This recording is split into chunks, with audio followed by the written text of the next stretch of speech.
Good morning, friends. Welcome to this online service of the Unitarian Universalist Church of Arlington, Virginia. My name is Linda Battolini, and I serve as the chair of your Board of Trustees. Ours is a community of many genders and sexualities, a community of diverse theologies, as well as various cultural, racial, and class backgrounds, a community of varied abilities and gifts. Some here bring the culture of their family's religion with them. Some find inspiration in the great books, others in the great outdoors, and others still in great conversations. Whoever you may be, we welcome you to bring your whole self here, where we come for community, we find inspiration, and we live with purpose together. This morning's theme is about our journeys through life. My religious journey began as I was raised in total immersion Catholicism that lasted until I was 21. I was glad to be free of that world and distrusted any religious doctrine or dogma that for many, many years. I became the classic spiritual but not religious person. In my mid-30s, it was Al-Anon that showed me a different kind of spirituality was possible and how valuable it was to be on a spiritual journey with others. A friend invited me to to visit the UU Church in Binghamton, New York. And that was the next step that gave me more structure and more inspiration for my journey. When I moved to Boston, I joined one of the dozens of UU churches in that area, and I found a home in another community of like-minded UUs for 18 years. It was there that we had a lot of ministerial turnover that led us to realizing as a congregation that we are the church and that we needed to take on that responsibility. And I began my journey in various church leadership roles. My children, meanwhile, both settled in Arlington. So when I moved here in 2012 to be close to them, UUCA was a natural step. And when Sarah Masters welcomed me and said, I used to know someone in Binghamton named Linda Battolini, I said, Sarah, that was me. It was an amazing small world moment and just reinforced that I was in the right place. I really value the richness of all the UU churches in my life have given me. And my identity is now firmly linked to being a UU. And this community has given me the chance to use my gifts here as well. The sense of being on a spiritual journey and community with you all is a foundation for my life. And I feel so fortunate that my life's journey has brought me here. And my work on the board is inspired by my commitment to strengthening the foundation of this community. And I'm grateful for all who came before me at UUCA, who created this community and our beautiful church facilities that we will come back to soon, guaranteed. Their faith in the future that inspired them to build this building inspired me as well to pick up the mantle and be part of the capital campaign and to make a generous pledge. It's now our turn to finish the work that they began almost 75 years ago and to keep UUCA strong for those who continue to join with us on our collective journey. Today, I invite you to stay on the Zoom call after the service for virtual coffee hour. If you're watching on YouTube, come on over with the Zoom link in the Sunday morning email. So welcome, friends. Take a deep breath and let us come together as a community in worship.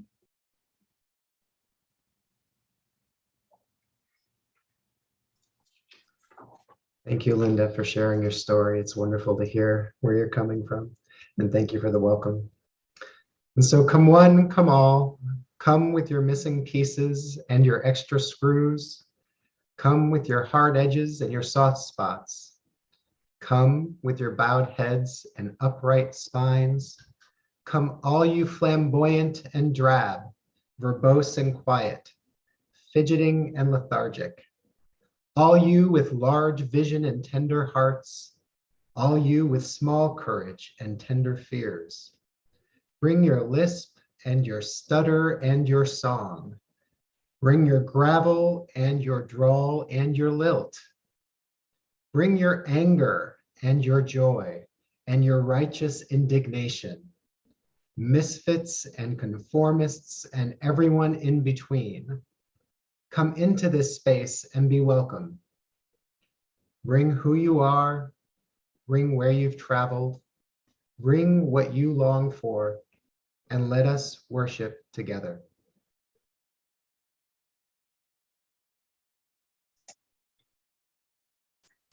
I invite you now to join me in lighting our chalice together. We gather together as a community of memory and hope to celebrate life and its infinite possibilities for love. We light this chalice as a symbol of the light within every human heart. May our individual sparks meet and merge, bringing both light and warmth to the world.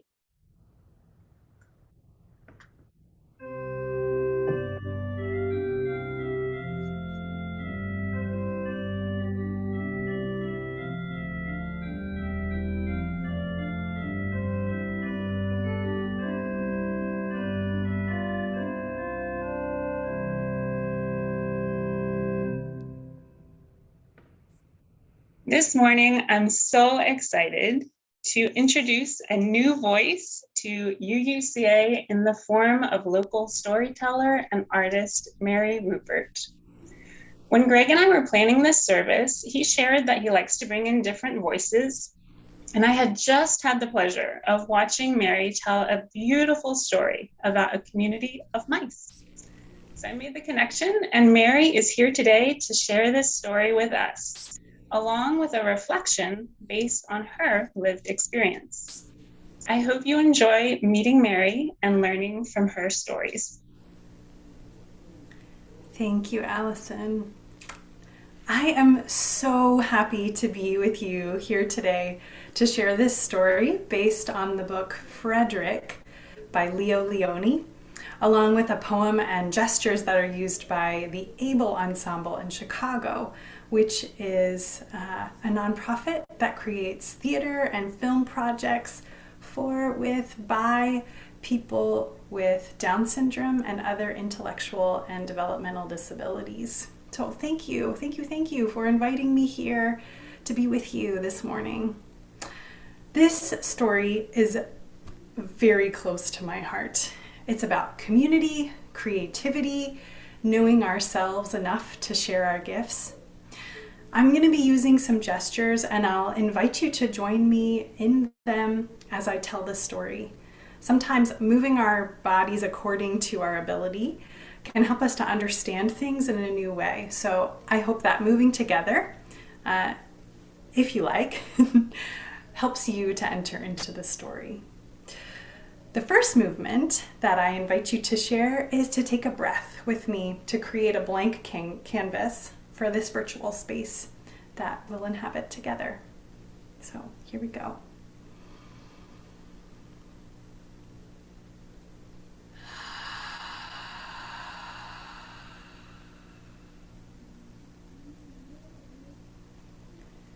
Once there was a long stone wall with lots of nooks and crannies in it. And on one side of the wall was a cornfield, and on the other side was a field of wildflowers with a big oak tree at the far end. It was the perfect spot for a family of 5 field mice to make their home. And that's just what they did. And being field mice, even though it was high summer, they knew that the winter was coming and they needed to gather in their supplies. So every morning, 5 field mice would get together, scamper out into the fields, and gather things in. Join me. Get together, scamper into the field, and gather things in. Very nice. get together, scamper into the field, and gather in the corn. Get together, scamper into the field, and gather in the wheat. Excellent. Get together.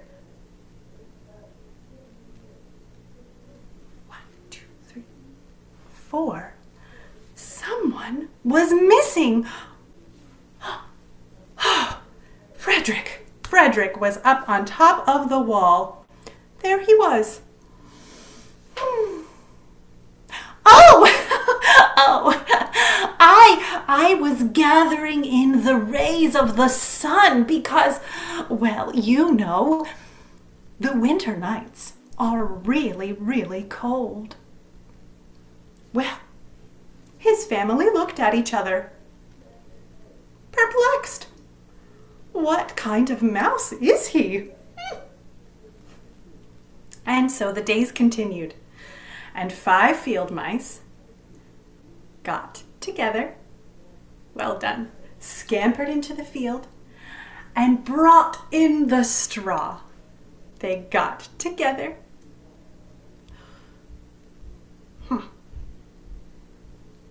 Oh, Frederick, there he was again, up on the wall. They called out, "Frederick, what are you doing up there?" And Frederick was looking around. Oh, I was gathering in the colors because, let's face it, the winter nights are very dark. Well, his family looked at each other, perplexed. What kind of mouse is he? And the days continued, and there was a nip in the air, and they knew that the winter was coming soon, and they really needed everyone's help. And so 5 field mice got together, scampered out into the field, and brought in those heavy acorns. Got together.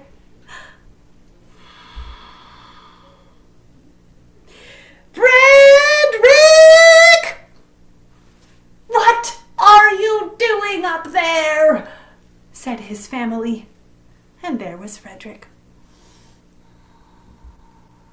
Oh, I was gathering in the words because, let's face it, the winter nights are very, very long. Well, his family looked at each other. Perplexed wasn't quite the word.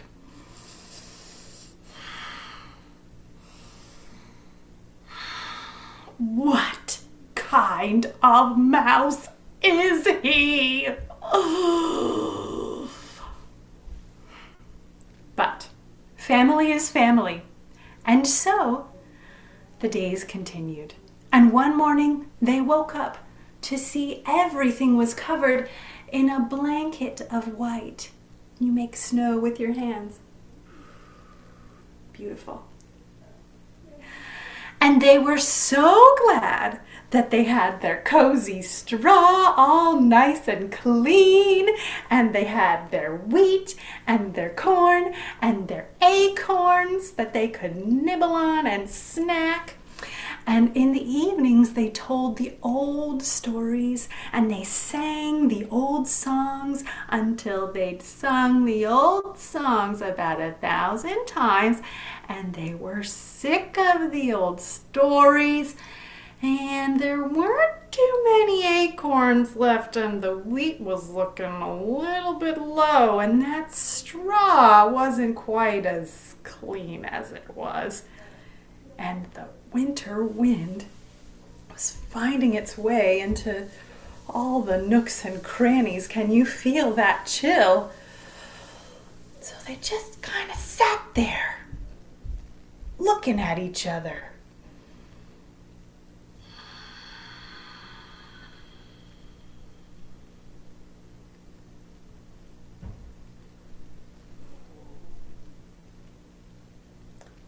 "Frederick," somebody said.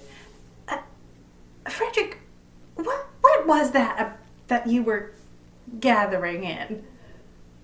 Oh, said Frederick. Oh, and he scampered up on top of a rock. And he said, close your eyes. And so they closed their eyes. And Frederick said, picture the sun. And wouldn't you know, as they pictured those buttery sunbeams, can you picture them?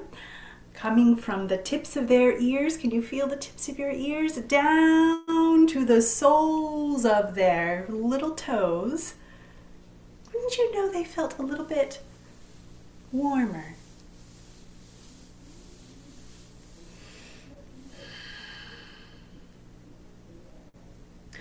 Frederick, said someone. Frederick, what was it about the colors? Oh, the colors, said Frederick. Yes, the colors. And as he described the forget-me-not dancing in the breeze, the blue of it, can you make a forget-me-not? Very nice. And the red flash of the cardinal on the wing. Should we do it together? Beautiful. And 1,000 shades of green in the leaves of that big oak tree. Very nice. I love it. They realized that Frederick had brought all of that color and life from outside inside of them.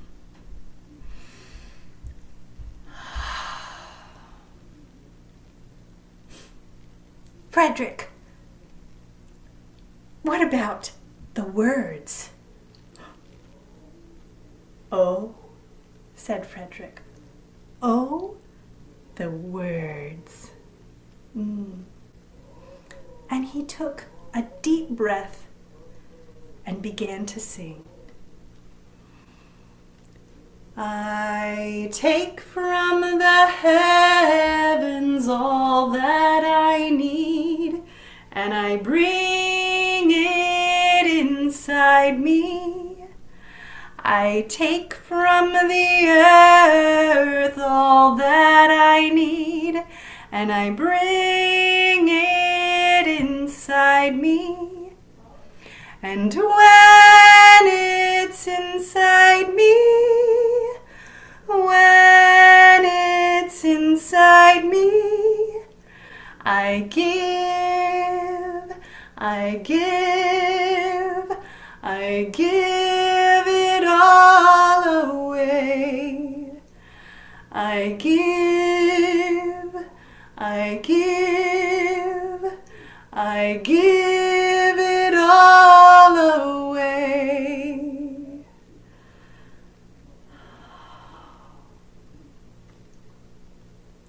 Frederick, said his family, Frederick, you are an artist. And Frederick said, oh, I know. The end.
Thank you for that beautiful music. have always loved this story, but it wasn't until recently that I figured out that the reason I loved it is that it's about me as a member of community and as an artist. Frederick lives with his family, that is, in community, and I also live in community. My community is called L'Arche, and like those who live in L'Arche communities all around the world, here at my home in Arlington, we are people with and without intellectual disabilities who share their lives together. I live with 4 housemates who have intellectual disabilities and 4 housemates who do not have intellectual disabilities. We eat dinner together, we go on vacation together, we help each other name and reach our goals, we fight, we make up. We live our lives with the goal of being in a healthy relationship with one another. The lovely part of being intentional about my relationships and community is that we care for one another, especially for our physical needs. So like our family of field mice in the story, we gather in what we need. For today, that's lots of yogurt. For tomorrow, that means wheelchair accessible homes so that people can live with us as they age and steps get harder to navigate. The hardest part of community is that there are so many ways we need to be cared for. We can get discouraged and feel like it's just impossible. Others have lived harder realities during this pandemic. In my home, we are really lucky to have what we need to care for our bodies. And we are noticing that the nooks and crannies of our home that started out so cozy feel a bit cramped. We are worn out with boredom and anxiety and looking at each other. Sound familiar? Who is your community in the care and in the overwhelm?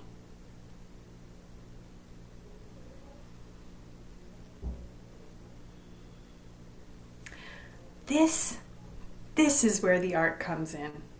So like Frederick, I am an artist.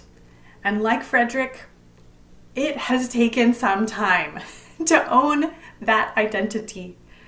Most of all, like Frederick, I find deep satisfaction in sharing delight and beauty. In fact, it's part of my calling. I am Roman Catholic and I live in God language. And I would say that the number one calling of my life is to be an open channel for God's love to enter into the world. And maybe that's the calling of all humanity, to bring love into the world by doing the things that we love. I love to sing, to dance, to move, to paint, to tell stories. I love to create. I hear a persistent call to offer what I make as a gift. Like Frederick, I know that when we're in the dark and the cold, yes, we need our acorns. And we also need the warmth, the color, the ingenuity that we carry inside of us. And so like Frederick, I take care to gather things in. The green of the leaves overhead, the scent of rain, silence. Despite the urgency to always be doing something productive to benefit my community, I spend time with myself to gather in what I need, to bring it inside, and see what emerges to share and give away.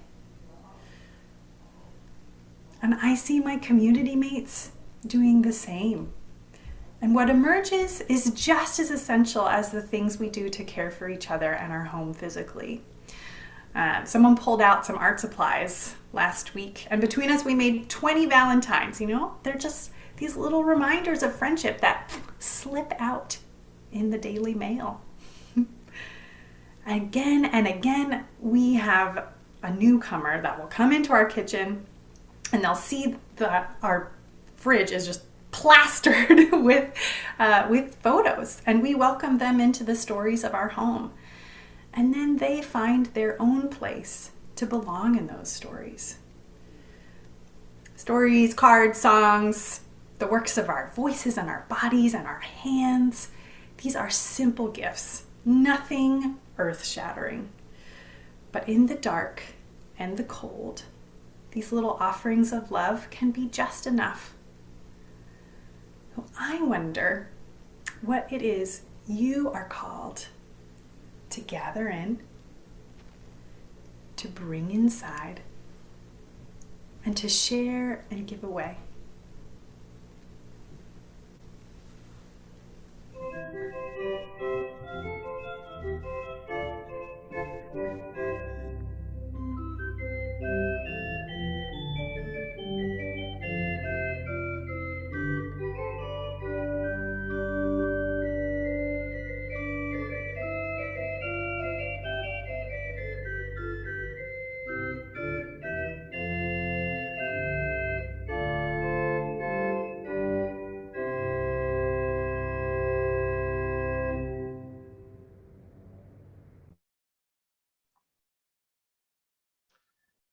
Thank you, Sophia, for your music. And thank you, Mary, for that wonderful story and reflection. I really appreciate the voice you bring to us this morning. And so, folks, my name is Greg Bonin. You might already know that. I'm the intern minister here at UUCA. And because we don't have many opportunities to bump into each other in the hallway or chat after a service lately, we have to build a relationship with each other a little differently. And in that spirit, I thought it would be good to share with you some of the religious journey that I've had that led me here to UUCA. I grew up in Southern New England, and as a youth, I attended a Catholic elementary school and a New England Baptist church. In high school, I attended an unaffiliated, charismatic evangelical church, participated in mission trips, and prepared to attend a Christian Bible college for youth ministry. That last church, and literally the last church I belonged to before coming here, taught their own exclusivist interpretation of the Bible. For instance, they taught me that being a friend of the world or having close friends outside of the church meant being an enemy to God. And for me, that meant that the only right relationship I could have with those outside of the church was through proselytization. I was tasked with saving them. And in my senior year of high school, I began to closely examine the dissonance I felt between what I was being taught, my emerging self-understanding, and the social relationships that I was exploring. The church's teachings didn't hold up under the scrutiny of my experiences and relationships, and so I severed my ties with the church. This was a big decision at the time, because this church, its teachings, and my community had provided me with a framework to orient myself to the universe and the people in it. Specifically, my existence relied upon ultimate supernatural divinity and a restrictive interpretation of Christianity. In other words, God and conservative Christianity. When I arrived at college, I stumbled upon philosophies that addressed some of the deepest questions I was asking myself at the time. In particular, existentialism and phenomenology provided me with a new framework for understanding the world. Existentialism's focus on human experience helped me reframe my values in a way that made sense to me. That is, the ability to live a life ethically without supernatural justification. Phenomenology suggested new ways for me to examine and make meaning from my experiences. And together, they provided me with an inward-looking and outward-seeking way to navigate my relationships and interpret my experiences. Their emphasis on personal responsibility and social accountability rang true with how I understood myself to be interconnected with nature and society. Although I didn't have language for it at the time, this was my gateway to humanism. In my 30s, maybe a little similarly to Linda, I experienced a shift. And I named this shift as a dark night or my Saturn returns, and sometimes both. A dark night is more fully called a dark night of the soul, and is often used with religious or spiritual connotations. It refers to a period of significant doubt, inquiry, and subsequent transformation that results from the deconstruction and reconstruction of how we understand ourselves, which is a cold description for the actual experience of a dark night, which can feel mythic. My understanding of my place in the world began to fail me, and I had to find new ways to move through it. Saturn returns is an astrological term. It denotes that the planet Saturn is in the same place that it was at the time when I was born. This was a time of reckoning with how I'd lived in the world up to that point, illuminated in a harsh light. Even though I identify as atheistic today, I found these to be rich metaphors for describing this period in my life. They resonate with me as descriptors because the dark night reflects my human experience, and Saturn returns literally marks a place in my lifetime that reminds me that I am part of the rhythm of the universe. I loved philosophy because I loved playing with ideas and concepts. But during these visceral experiences, ideas were not enough. And my focus in philosophy shifted away from conceptual construction toward the application of philosophy to human activity. I shifted from theory to praxis. And to live into this shift, I needed communities where I could witness and be witnessed. I needed communities that could make space for my biggest questions in the way that my body brought those questions into relationship.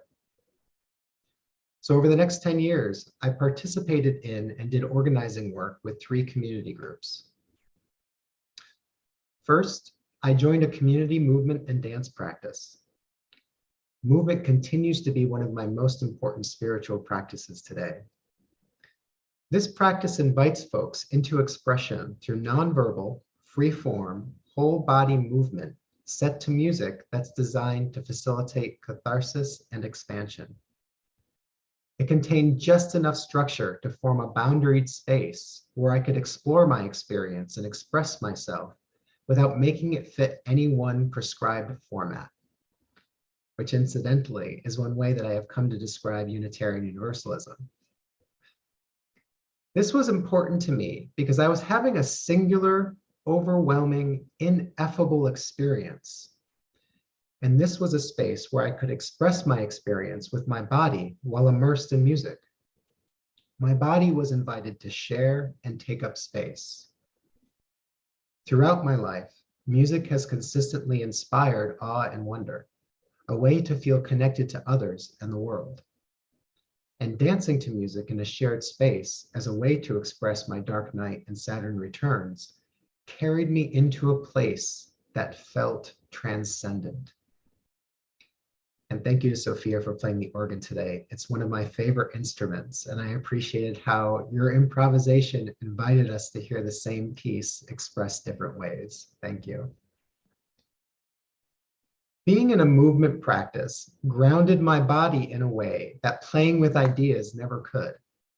And if you're in conversation with me for more than a few minutes, you'll notice that I talk a lot about what it means to be a body. I believe that our bodies are our whole human selves. Another way to say this is that our bodies are our soul and our spirit. And this is what I mean when I talk about bodies today. My work with this group and my relationships within this community taught me that the application of philosophy is much more challenging than the ideation of philosophy. And this moved me toward a pragmatism that shaped my work over the next 10 years. Soon after becoming involved in organizing my community movement practice, I began looking for ways to more deeply explore my queer identity and spirituality. I started attending conferences hosted by a group with radical fairy roots, dedicated to the development and strengthening of spiritual identity for men who love men. Like with my movement practice, I quickly volunteered for service in the community and organized gatherings where folks could come together and translate their values into a kind of behavioral covenant. This was the first time I had considered what it might mean to embrace a queer spirituality, and I mention it because it helped me understand my own queerness and how it can show up in community. I'll say more about that in a moment. The third group I worked with during this period offered a biannual educational program around Black and white racism in Asheville, North Carolina. Unlike the other two groups, this group was firmly grounded in examining systemic social accountability through small group dialogue for self-reflection and learning. Working with this group challenged me to seriously consider my responsibility to the community in which I lived. And that approach might sound obvious to you, but it actualized community for me in a way that the other groups did not, because the curriculum reflected the flesh and blood lived experiences of people trying to make their way through public systems. That is, the practice of this group extended beyond the walls of the rooms in which we gathered. Around the time I turned 40, I experienced burnout and stopped working with all three groups. Reflecting back on my work, I saw that I was seeking to understand what personal responsibility, social accountability, and service looks like for me. Being connected to community is important to me, so I sought out an intentional gathering where I could participate relatively anonymously while I recovered from my burnout. In April of that year, I walked into my first meeting with the Ethical Humanist Society of Asheville, which is a congregation in the ethical culture movement. It was a colloquy, which is a small gathering that is part self-reflection, part meditation, and part a sharing of insights. And I succeeded at not knowing much about the group for almost a year when someone finally caught me before I could sneak out at the end. As I became more involved at the Ethical Humanist Society of Asheville, I learned more about ethical culture, that we consider ourselves a movement, that there's a national institution, the American Ethical Union, and that the movement has clergy. Throughout my discussions with ethical culture leaders, I began recognizing how my own experiences might inform how I could serve others. To that end, I entered into the ethical culture clergy curriculum. And to deepen my learning in that curriculum, I enrolled in the Master of Divinity program at Meadville Lombard Theological School because of their partnership with the American Humanist Association. You might already know that Meadville is one of two UU seminaries, but I hadn't had much exposure to Unitarian Universalism prior to my enrollment. And as I started my coursework, I began learning more about Unitarian Universalism. I learned that we consider ourselves a living tradition, we acknowledge a plurality of sources that inform our spirituality, and we're a covenantal religion that centers relationship. I recognized a seeking or inquiry at the heart of Unitarian Universalism that closely reflected the work and service I wanted to offer to others. By that point, I had met some UU folks that I admired, like Reverend Amanda, who modeled service in a way that felt mutual and accountable. This appreciation was one reason I entered into the Unitarian Universalist clergy curriculum. Fast forward a little bit, and this is where I find myself today with you. Some clergy traditions, like ours, refer to this period as formation, and there's something worthwhile to consider in that. I prefer to think of myself in a formative process as an adjective, rather than something as concretizing as formation, a noun. I think all of us have and continue to experience formative processes. What we consider formative is often just a matter of the boundaries we draw around our own experiences. And formation is a lifelong process. It ends when I die. I want to share three aspects that Unitarian Universalism and ethical culture share that resonate deeply with me. I believe they can provide a framework for us to meaningfully orient ourselves to the world. They can be understood as humanistic, congregational, and non-theistic. These are not the only characteristics that are important to me, but these are the ones thus far that anchor me in how we make meaning together. And these are also the characteristics I come back to when I ask myself why I'm doing this. So first, humanistic. By humanistic, I mean that we are grounded in human concerns and human solutions. I don't mean human concerns as a kind of ultimacy. I understand human concerns within the interdependent context of natural concerns. That is, humans are a part of nature, and we are concerned with human relationships, with each other, with the natural world, and with the universe. This is the foundation for how I frame personal responsibility, social accountability, and service. Second, congregational. Rather than focusing on congregational as a noun, I prefer to focus on congregating as a verb because it draws attention to the embodied relational nature of what we do together. Yes, even on Zoom, the way we congregate is embodied. We notice our intention to gather. We notice what might be absent, and we notice what might be different. We notice how these things together reframe the way that we gather for right now. Congregating is a way that we acknowledge and actualize human interconnection within the universe. It can provide a rhythm that helps orient our days, marking the passage of time and allowing us to share witness of life's milestones. Perhaps most importantly, congregating is a way for us to understand how our bodies are in relationship with one another, both personally and socially. And you heard a little bit of this in Mary's story. When we congregate, we can notice our similarities and differences, the way that particular social characteristics emerge from being a body in the world, like gender, ability and disability, race, and class. I think it's important to gather together as bodies in a shared space, recognizing that such gatherings have been challenging for some time now. And on that note, I want to take a moment and ask you to pause, feel your body. As you continue listening, take a few deep breaths at a pace that's comfortable for you and share your focus between your body and your listening.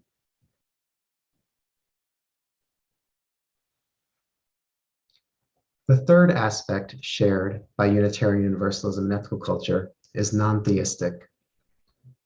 I describe non-theism as a position that makes no claim as to the existence or non-existence of a God, capital G, or gods, and that's it. My commitment to non-theism comes from working with different communities that want to work together toward justice, even when our lived experiences are vastly different. I want to be clear, non-theism is not anti-theism.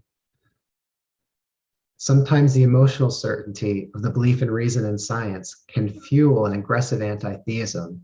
And this is challenging for me because such anti-theistic expressions fail the ethical standards that we claim to uphold. I believe non-theism is critical for Unitarian Universalism and ethical culture if we are to remain or become relevant to contemporary social concerns. And again, as a point of clarity, non-theism is also not bland universalism. Non-theism is only a starting point from which to construct robust social engagement. It's a position that can grow into pluralism or the ability to hold more than one orienting worldview. When we take a congregational and communal position of non-theism, we make space for the rich ambiguity inherent in how we understand ourselves and others. Dr. Anthony Pinn's concept of complex subjectivity is helpful in describing the ambiguity inherent in non-theism. Subjectivity can be understood as a personal experience, a personal perspective of the way that we experience life, and complex subjectivity expands upon that. He writes, humanity is best defined by ambiguity, a complexity and multidimensionality. This ambiguity is an expression of the human being as a meaningful, multifaceted way of being that may involve contradictory interpretations, or at least equivocal ones. Such ambiguity stands not as a dilemma to be resolved, but as a way of living to be described. It involves an unfolding, a continuous yearning and pushing for more, an expanding range of life options and movements. So complex subjectivity emphasizes an ongoing process whose ambiguity is not meant to be resolved. Similarly, the ambiguity of non-theism can accommodate the contradictions and differences that emerge when we gather together as bodies in shared space. This is sometimes named as diversity or inclusion, but I found that these words are often extended as an invitation to assimilate, rather than an invitation to take up space and belong. Diversity and inclusion in popular application are often how we end up in a practice of bland universalism, which can erase a person. Instead, non-theism has the potential to expand appreciation for our multidimensional notion of being. As I continue exploring UU and ethical culture spaces throughout my formative process, I always return to inquiry. I ask, what kind of bodies and experiences does this space represent? What bodies are invited to flourish here? Does this space reflect my own lived experience?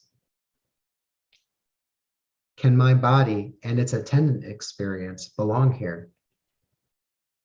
If not, is my experience of being a body in the world invited to materially belong here? And specific to the work I'm doing today, what do I have to offer here? What are my gifts that I can offer to you, UUCA? These are the kinds of questions that I'm considering through my internship with you and with ethical culture. And these questions are important if we're to understand where we are and what we can do right now to broaden the ways that we might serve folks whose bodies are not readily reflected in the spaces where we congregate, folks whose bodies experience the world differently. And I wonder how we can balance our legacy of participating in and benefiting from systems of power with our desire to invite real flourishing. Which leads me back to queerness. Borrowing from Bell Hooks, I understand queerness as not being about who you're having sex with. That can be a dimension of it. But queer as being about the self that is at odds with everything around it and has to invent and create and find a place to speak and to thrive and to live.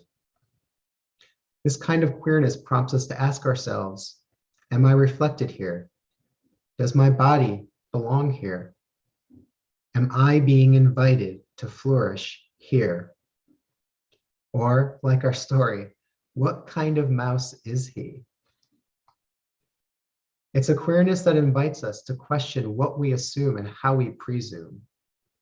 A queerness that asks what it means to be a body in the world, our particular bodies, and how they negotiate systems of violence, oppression, and exploitation. My queerness asks the critical question, how can we flourish, as a way to contextualize how I myself might flourish? And aspirational philosophies aside, queerness asks, what do our relationships actually look like? What do they live like? Because queerness embodies us in our relationships here and now. And so I wonder, can our spaces expand to invite and embrace queerness? Can our spaces, which I often experience as culturally affluent and socially white, invite a complex and multidimensional flourishing rather than assimilation into homogeneity? What would need to shift or grow or transform in order for our spaces to invite a queer experience into belonging? I believe that the ability to offer this kind of invitation will determine whether we will be able to offer a worthwhile worldview to the folks we claim to want to invite into our spaces. So in closing, I hope my journey will serve as an invitation for self-reflection about how each of us locates ourselves in our spaces, personally, communally, and congregationally. I hope together you will consider your own journey or formative process and how this informs the way that you and we congregate today. And I hope you'll sit with any ambiguity or discomfort that arises as you describe your journey. Sit with it rather than try to resolve or assimilate it right away. I hope you'll ask reflective questions like, what is the comfort or discomfort of my body in this space? Do our church spaces reflect my experience of being a body in the world?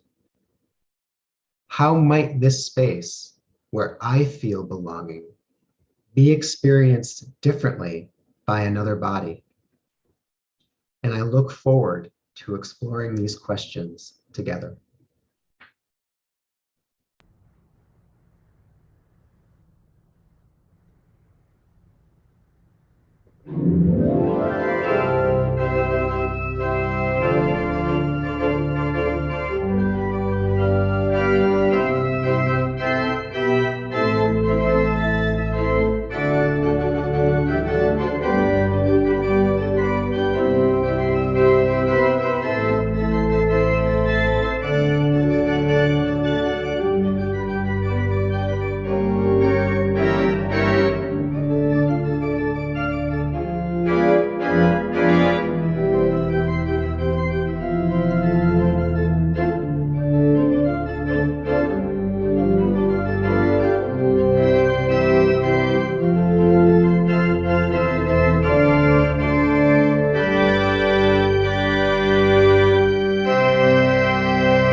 Thank you, Sophia, for that beautiful music. And wow, what a great service to be a part of. Thank you, Greg and Mary, as well.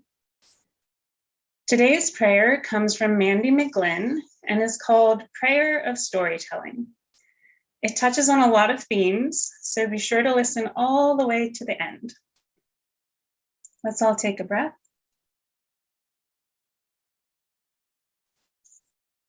Prayer of Storytelling. Spirit of life and love, Holy One of our being and our becoming, that which is sacred within, among, and beyond us. We know so many stories about you, God, Lord, King, Father, Earth Mother, Great Spirit, Universe, Holy Parent, Divine Love, Deepest Longings, Covenanted Partner. We know stories about our country and its founding too, of the values we claim as a people. We have stories about those narratives, about how our values have and have not manifested in reality. Blessed One, we also know so many stories about ourselves, some of them the same stories we tell about others. Beautiful, ugly, simple, difficult, joyous, useful, worthless. Stories about who we are, what we know, and the potentials and impossibilities of our future. Stories about our purpose and the meaning of our lives. We have countless stories buried too deep in our souls for us to even recognize them. God of discovery, help us to find the strength to excavate those buried stories. Let us lean on one another as we brush them off, hold them up to the light, and find their meaning and use. May our roots nourish us so that we might grow abundantly and flower into blessings for one another and the world. Above all, Holy Parent, sing us a gentle lullaby. In the trees and the wind, in the kind words of our neighbors, in the warmth of the sun and the sparkle of the snow, whisper to us the truest story. The truest story you know, and sing it to us in notes we can never unhear. Remind us every day, every moment, that we are beloved, beloved, beloved.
Today, 70% of our Sunday offering will be given directly to the DREAM Project. They are dedicated to a simple but critical mission, empowering students whose immigration status creates barriers to education. The DREAM Project does this by working with students to access and succeed in college through scholarships, mentoring, family engagement, and advocacy. Their mentoring program prepares immigrant students at Arlington, Alexandria, and Fairfax high schools to apply for enrollment, financial aid, and scholarships, and build skills that promote success in college. Sharing our offering will help the DREAM Project provide resources for immigrant students in our community. There are many ways to give. Please choose the one that works best from you, from on the screen or at our website, uucava.org. Please remember that 30% of your gift goes to the continuing mission of UUCA and 70% goes to the DREAM Project. Please give accordingly and consider adding a little extra to your gift this week.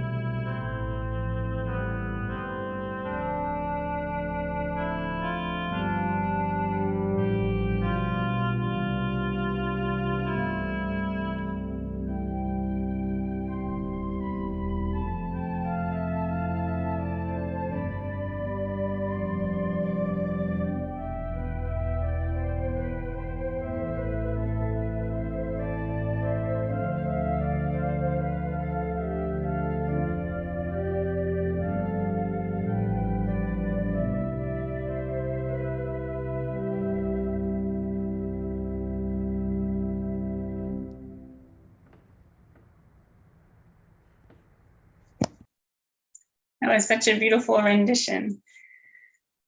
We bless and receive these gifts, opening our hearts to true generosity. And if you like to say out loud, even if you're muted, let us be grateful when we give. Be it time, talent, or treasure, for giving brings us joy. Let us be grateful for our needs and the experience of vulnerability, for they teach us how to receive in community and love. Let us be grateful for those who share their gifts to nurture this congregation, for it is a blessing to make a difference together.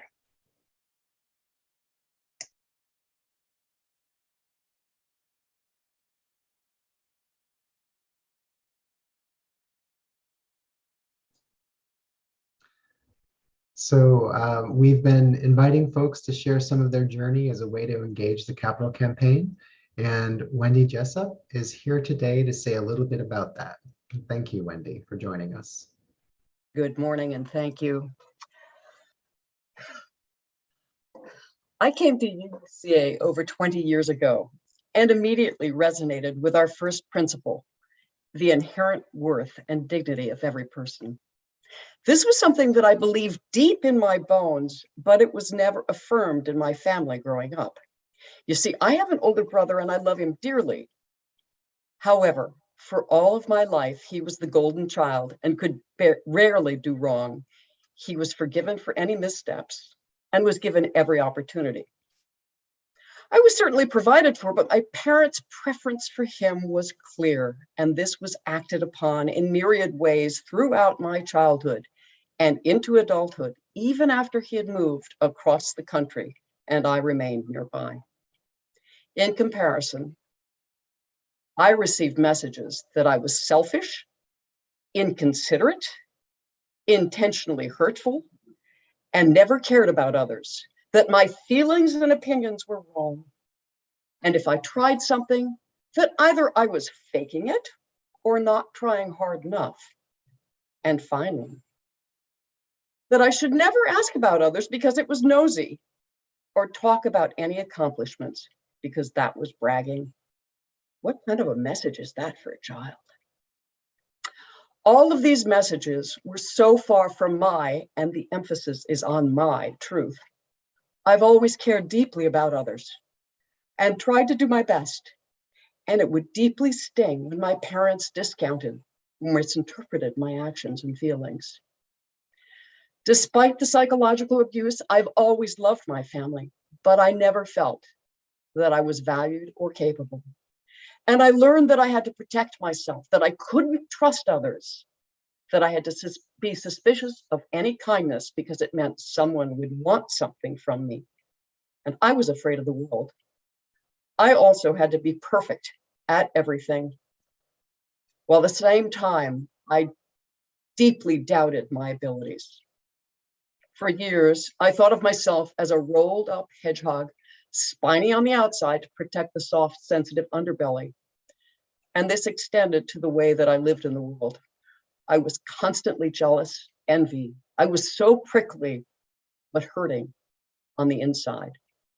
At times, I can recall just being truly nasty and insidiously manipulative if someone hurt me enough, or if I thought someone had hurt me enough. But getting back to UUCA and our first principle, the inherent worth and dignity of every person. This was the first place that affirmed that I mattered, that it was okay to just show up, that I could try things out and it would be okay, but I didn't have to be perfect, that I could make mistakes, I could learn from my mistakes, and that I could show my soft, vulnerable underbelly. Several years ago, my husband, Tom O'Reilly, remarked to me that it seemed like I was putting down roots. And I thought of that as I was writing this testimonial. Instead of a hedgehog, I wonder now whether I'm a chestnut burr that has sprouted and is beginning to turn into a chestnut tree, reaching up toward the sky, putting out sprouts, providing shelter and nourishment. This is the reason that I give to UUCA and support the Capital Campaign. And I urge you to say yes to a Capital Campaign visit. You'll be able to share your stories and hear other people's stories. UUCA has been a place of personal healing and transformation. And for that, I am deeply grateful. May UUCA continue to provide shelter, nourishment, growth, and community for many generations into the future.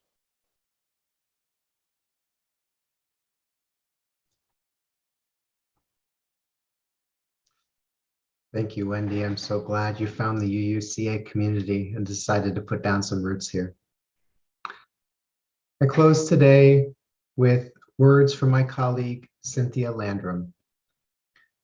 We leave this gathered community, but we don't leave our connection, our concerns, our care for each other, our service to each other, to the world, and our faith continues. Until we are together again, friends, be strong, be well, be true, and be loving. Thank you.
Thank you Thank you. so much, Sophia. That's just amazing. And Greg, that was amazing as well. And Mary and Allison and Wendy.